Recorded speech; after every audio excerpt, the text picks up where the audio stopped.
And a very good afternoon, everyone. Welcome to Issues and Attitudes. My name is Jeff Owens, Interim General Manager at WEIU TV and Radio. I'm very happy today to have our guest, Mr. Dave Kidwell, is here. He is a former SID and Assistant Athletic Director here at Eastern Illinois University, now retired. But Dave, welcome back to the show. Thank you, Jeff. It's always great to be here. Used to do the show here from the studio just across the hall. Yep. So Panther Country, That's right. Yeah. It's good to talk to you and see you. We've been friends for a long time, and I always like it when I told you in the hallway, I was talking to Rob Kelly, and it's always good that we can get away from politics and business and all the stuff that, makes our county, go, but just to talk sports for a little bit. And specifically, today I wanted to really kind of talk a little bit about the history of EIU sports as it related to kind of your era. So I won't make you go back into the 30s, 40s, 50s, and 60s. But you were here from 72 to 06 as an SID. And then after that, you were still around as a project, like special projects. But I want to really talk about some of the history of EIU sports today, if that's okay with you. Absolutely. Fire away. We'll start in the 70s. Let's go back. You came here in 72. And let's talk about that 72 to 79 era. And when I look back on some of the history today, we had a lot of national championships and a lot of really good sports teams, and not all in the big sports, but some of the other sports. So talk about some of that. Well, back then Eastern was Division II. They were not in a conference, so everything at that time pointed towards teams trying to advance in the national tournament. That was the goal. And all of a sudden, it was like the moon and the stars and the sun was all aligned, and it wasn't just one sport. It was across the board that virtually every one of them would advance and finish quite often in the top 10 in, like I say, virtually every one of the Division II sports. I know that we won, swimming and diving won a couple of championships. Wrestling had, 5 national champions, I believe, in the 70s? Well, those two sports didn't win as a team, but they had individuals. Swimming a couple times finished third in the nation. A couple times men's wrestling team was second, almost won it one year. They were a quarter point short. In the late 60s, cross country won 2 national championships. Track won in 73 a national championship, and always is in the top 5 during that period, as you mentioned, in the 70s. So, yeah, from a team standpoint, again, it was across the board. But we also did have several champions in swimming, Bob Thomas, John Mayfield, in their events, names that probably don't mean anything right now, but nonetheless, they were national champions, and that's pretty significant. Then we had several, of course, Olympians. John Kraft in 72 went to the Olympics in the triple jump. We had the Steels that were in the Olympics, and ironically, they were in the bobsled at one point, which you don't think of bobsled as a Central Illinois sport, but nonetheless, they were such great athletes that they qualified on the bobsled team. So, yeah, it's been pretty amazing history. When you talk about the 70s, too, I was talking to a friend this morning that we both know, Jim Clausen, and he was going to school here then, and he was amazed at the amount of the size of crowds at Lance for men's basketball in the 70s, and that it was kind of a thing to do, to go see men's basketball. It was, again, a little bit of a different time because you didn't have the competition with the internet. You didn't have ESPN, so you didn't have 5 different basketball games on TV at night. So it was what the students did at the time, and then we started winning, and we started winning big, and it was an excitement, and then that kind of thing snowballs, and you kind of see what the crowds are at Duke, at the Cameron Crazies.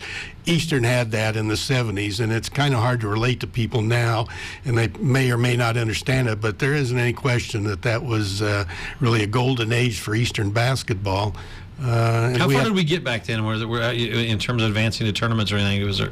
The 76 team finished third in the nation down at Evansville, and then the 78 team also finished third in the nation. But we had a run of 7 straight years that we were in the Division II tournament, and we hosted a couple first-round regionals here also.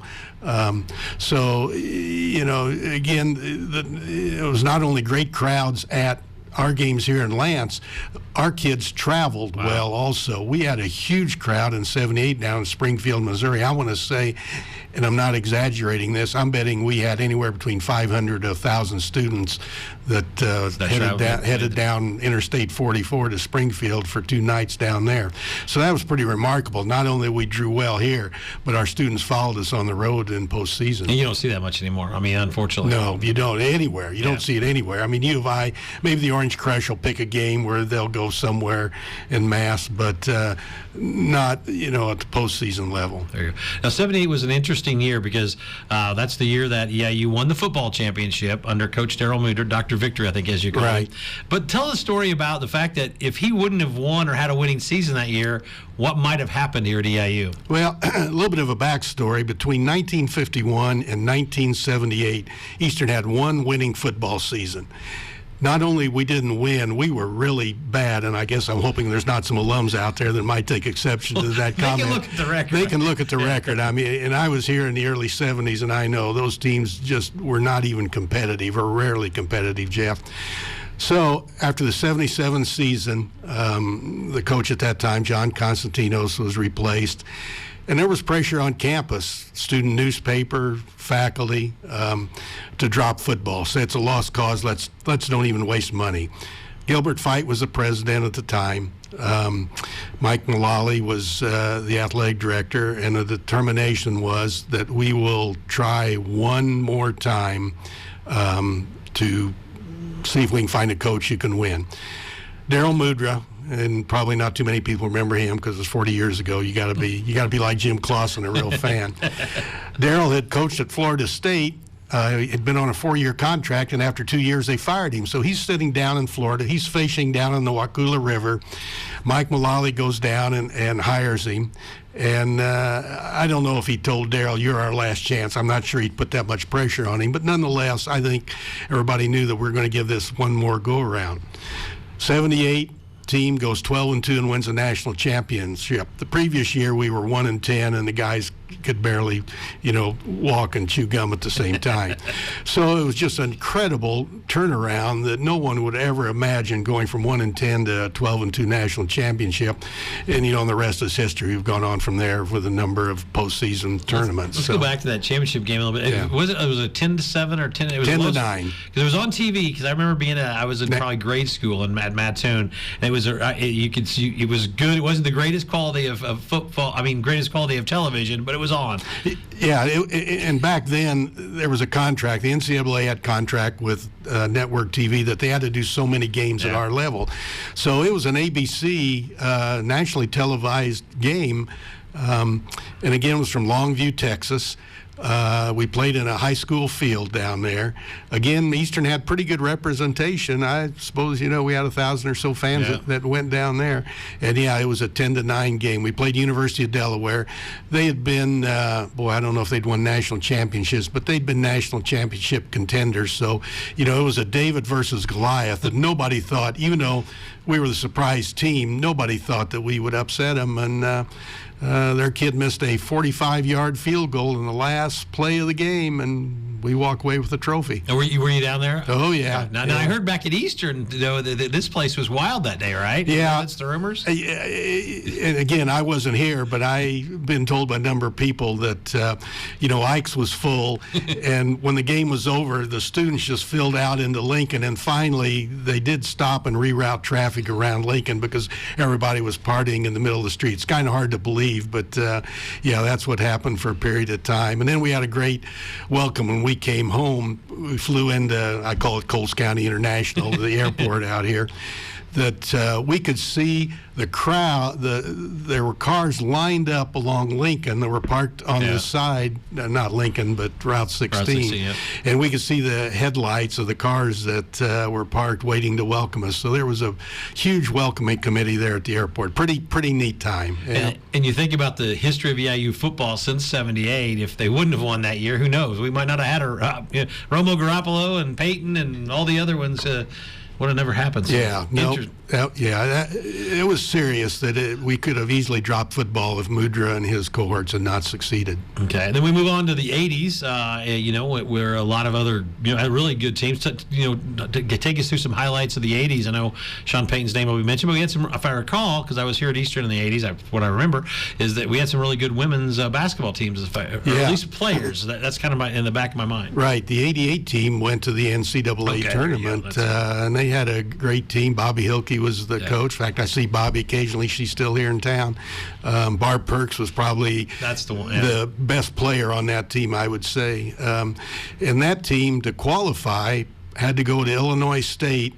And one of the greatest comebacks I've ever seen, I think we were down, 18, 20 points in the second half and came back and beat Illinois State in their backyard and won the Gateway Conference postseason tournament. And then we hosted Colorado, the University of Colorado here in the first game, and they were pretty good, and we lost. But at any rate, we made it. Yeah. So that the women's team, and throughout the 80s, they really played in a tough conference, the Gateway Conference, because that had Illinois State, Southern Illinois, what's now the Missouri Valley schools. Yeah. There you go. Obviously, Sean Payton and Eastern Airlines, were there.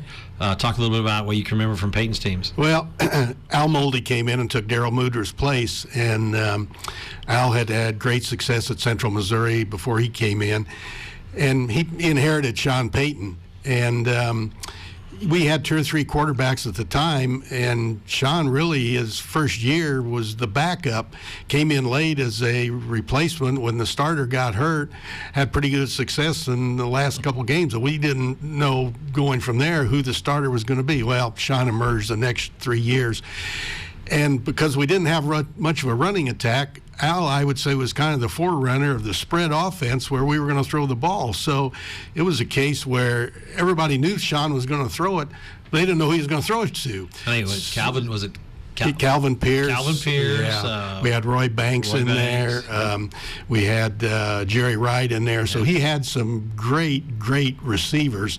But Sean, obviously, as we've seen what he's done, he had a great mind on the field, and Al had a great mind on the sideline, and the two meshed well. And it was fun to throw the ball for 350 yards a game, except for the fans, because the games lasted almost 4 hours. Yeah, they were long games. We didn't run the ball and kill the clock at all. Everything was a pass. But I still think when you think back to Sean's era, the Northern Iowa game has got to stand out, right? Yeah, 31-30. And if my recollection is right, I believe it was 0-0 at the half, and all of a sudden everybody started moving the ball up and down the field, and we won on a 58-yard field goal as time ran out by a young man named Rich Emke. Yep. Nobody figured, a kid at our level is going to kick a 58-yard field goal. The crowd had dissipated at that time, if you remember, because no one thought, because when Northern Iowa had scored, I remember even some of my friends I were with, should we take off? And let's say we got Sean, so you don't know. And it was one of those memories that's etched in my mind forever. Yeah, because the question is, do we go for the Hail Mary to throw it, down in the end zone, hope for the best? And Emke told Coach Moldy, I can do it. Well, I'm not even sure Coach Moldy thought, but he knew the Hail Mary was it's a 1 in a million. Yeah, 1 in a million. So we'll take a shot at this, and lo and behold, he split the uprights, and the rest is history. The rest is history. Other 80s things that stand out. I know soccer became a powerhouse in the early 80s, if I recall right. Or late 70s, early 80s? Yeah, the 82 team, we had just gone Division I, and it was the 81 team. Boy, you are testing my memory. I'm sorry. Now, Jeff. Trying to move up closer. Well, in 81, we switched from Division II to Division I. And the soccer team that year took 3rd place in, the Division I tournament. Unbelievable, the first year that we were going to be, that good of a team. Interesting thing about that, the coach that year was Shellis Hindman, and Shellis did a great job of intermingling our athletes from different countries. I mean, we had some young men from Canada, we had one from England, he had some from South America, and to get all these guys blended together with their style of play, some of them probably didn't even speak the same language. It was a pretty remarkable achievement of what kind of a team he put on the field to finish 3rd in the nation. Of course, it's been proven also that Schultz was an excellent coach. He went on to Southern Methodist and did a great job there. And then for a while, he was the head coach at FC Dallas in professional soccer. So when they got third, do you remember who they won? Who they beat in the third place game? I know I'm putting you on the spot there. I was trying to remember myself. I believe it was Team Alabama A&M. I believe that is correct. Yeah, I should have brought some files with me. I just tried to dug them out. I believe it was Alabama A&M. I always like those nuggets. Or Alabama A&M was in there, and the University of Connecticut was in there, and I'm not sure who the fourth team was in the Final Four right now. And then the other, when I think of the 80s, the basketball team, we had a men's basketball team from 86 to 88 that was really competitive and unfortunately could never get over the hump at the end of the year to be rewarded with Duckworth and Collins. And there's a really good, fun team to watch. Yeah, it was. You mentioned two guys right there. Of course, Kevin Duckworth went on. Androff was the other kid. Dirk Androff from Decatur was a big kid inside. And, and in the early 80s, we had Jay Taylor in there, who was just a phenomenal athlete. I can remember going with Rick Samuels, the coach, who, he was here 25 years. I'm sure a number of listeners and viewers remember Rick. I can remember going on a recruiting trip to Aurora East High School to watch Jay play in a super sectional. Lou Henson was there, and at the last part of the year, I think Lou with Illinois was sniffing around a little bit, trying to get Jay's interest. He'd already committed to Eastern, but I remember something that night that Lou said to Rick that you've got a gem there, and I'm thinking, oh, okay, well, I mean, I didn't know. I was just going along to watch the game. Well, that turned out to be true because Jay was one of the best players we ever had here and got drafted. Yeah, he played in the NBA a little bit. Just a little bit with the New York Nets, and then tragically died in a fire many years later. But yeah, that team in the mid-'80s, then with Duckworth coming in and John Collins, two guys that were drafted. John was in the 5th round, which we Nuggets, right? That's the Nuggets. Yeah, good memory. Yeah. Why I remember things like that? I don't know. Well, that was my era. I graduated in '88, so those were my guys, I guess. We went head-to-head with Cleveland State and Southwest Missouri, and ironically, our current coach, his dad, Charlie Spoonhauer, was the coach at Southwest Missouri. He'd built a real powerhouse down there. So, yeah, that was a tough league at that time. Yeah, and Duckworth went on to a remarkable NBA career, and unfortunately we've lost him too. But I mean, he was so much fun to watch, and he brought people in the '80s too. Oh yeah, Sir Duck, as they called him.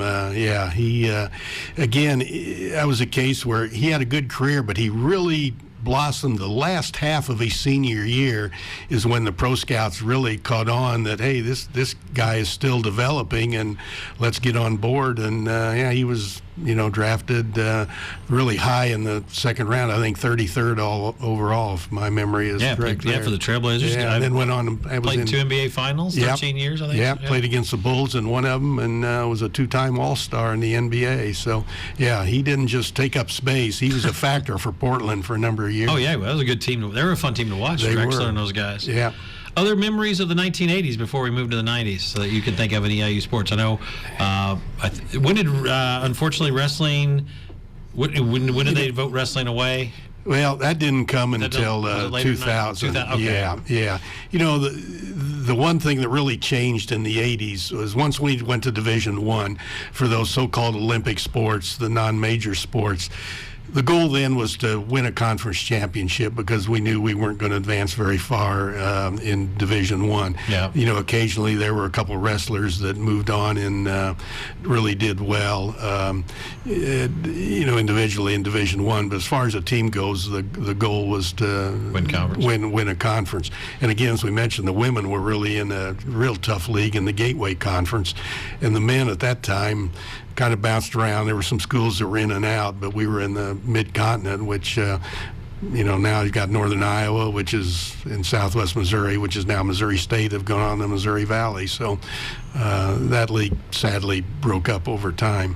Yeah. Jim Mayton also in the 80s, if I remember him. He was a great track athlete. Yeah, ran the 800 from Shelbyville, a local guy. It's always great when you get these local guys that come in and do well. Yeah, but he was a national champion. I believe it was an indoor national championship he won in a middle distance. I think 800, if I recall. 800, correct. Yeah. Oh, we'll move to the 1990s. What do you remember about the 1990s in EIU athletics? Well, I guess the first thing that comes to mind is the 92 basketball season, the first men's team that qualified for the Division I tournament. That team went to Cleveland to compete in the conference tournament. And we'd kind of ended on a down note in the regular season. Wasn't expecting much, and we go out there and we beat Wright State.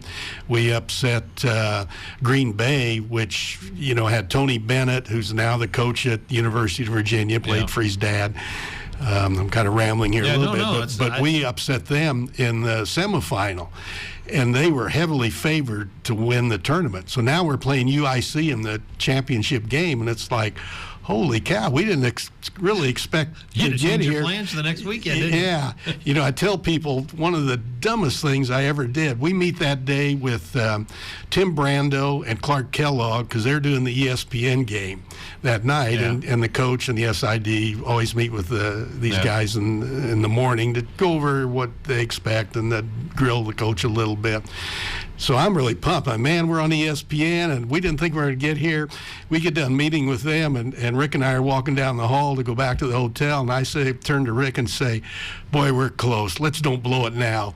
And as soon as that came out of my mouth, I thought, holy cow, that's the dumb. He's already got enough pressure on him. He doesn't need the SID to say, let's don't blow this thing now. He didn't say a word, but I could just tell it. I thought, oh, my, there was no filter on my mouth whatsoever.